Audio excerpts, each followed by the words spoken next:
My audience knows, if you've been following the show for some time, that I avoid being overly optimistic or pessimistic about any particular election.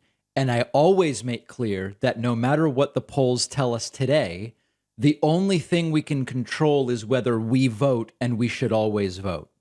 In that context, in the last week, there are a bunch of races that are going very much the wrong direction. There is what I think can accurately be called a Democratic collapse happening in many races and a possible red wave rising. Now, at the start of the week, I told you, zooming out, the forecasts for the House and Senate have worsened for Democrats and they have improved for Republicans.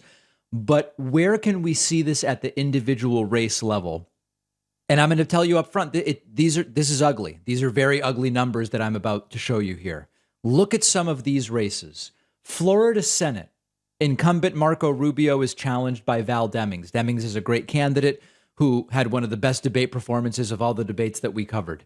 What at one point was a Rubio lead in the region of 5, 2, 3, 4, 5, 6 has now become a 7.5-point lead for Marco Rubio, very quickly getting out of reach for Val Demings. Moving on to DeSantis versus Charlie Crist, also in Florida.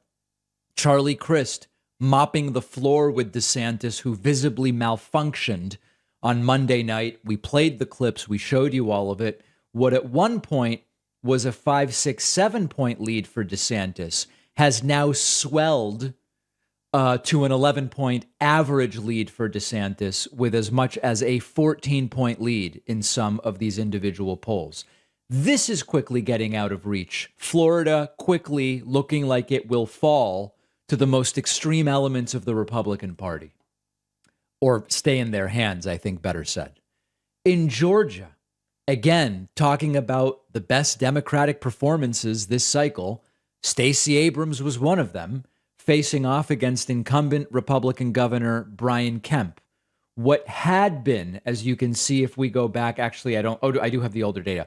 What had been many polls in the Kemp plus 2, 4, 2, 5, 1 area has now become Kemp 6 plus 6.7, an almost 7-point lead for Brian Kemp.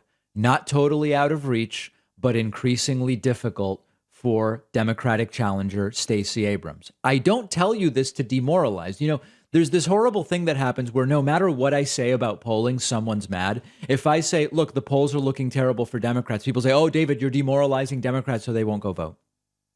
And if I say, oh, look, the polls are looking good for Democrats, people write to me, they say, David, you're giving people false confidence. They're going to think they don't need to vote.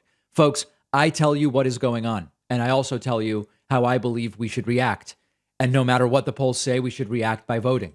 But more of these races. Here is a race where the Democrat is still winning, but by a dramatically smaller margin than it was at one point. Dixon versus Whitmer. Gretchen Whitmer is the current Democratic governor of Michigan. Tudor Dixon is the Republican MAGA challenger. If you look, you see that even as late as August 24th, Whitmer was up by 16 points. By the middle of September, that was down to an 8-point lead. The lead was halved. And now it is a 3-point lead for the Democrat Gretchen Whitmer. Michigan governorship is now in play for Republicans. It's sickening. If you look at Ohio, Vance versus Ryan, Tim Ryan, the Democratic the Democratic candidate, J.D. Vance, the Republican candidate. J.D. Vance, by sucking up ferociously to Donald Trump, he was able to secure an endorsement from Donald Trump. If you look at that race, what at one point was actually this one actually hasn't changed that much.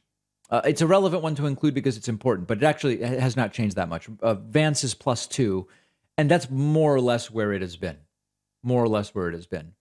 But it is potentially another seat that will fall to Republicans. Georgia Senate, Walker versus Warnock.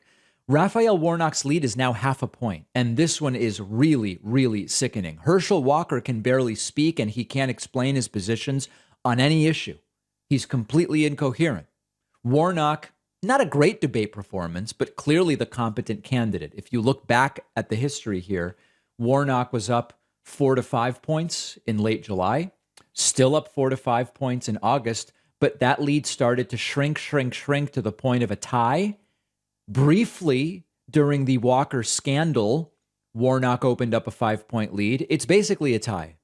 Herschel Walker, who cannot speak and cannot think, may replace Raphael Warnock as a senator from Georgia.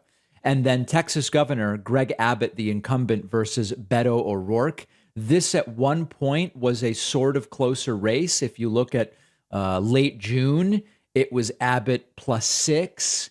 If you look at, there was a sort of brief point where the lead was smaller. I don't remember exactly where it was. Oh, it was actually last year. It was 5. This has now become a more than 8-point lead for the incumbent Greg Abbott, which in Texas will be quite difficult for a Democrat to overcome. Doesn't mean we stay home. What else do you have to do on that day? We should all vote and we should fight every race. But there is a serious concern right now that a red wave is coming, and it's a combination of a few things. Most importantly, this is the effect of Roe v. Wade being overturned, which helped Democrats, fading too soon, being supplanted by economic concerns, and despite essentially full employment and almost unanimously positive economic indicators, rhetoric on inflation reigning supreme in the minds of many voters. And it is shaping up to be potentially disastrous for Democrats. So what do? We vote. We vote.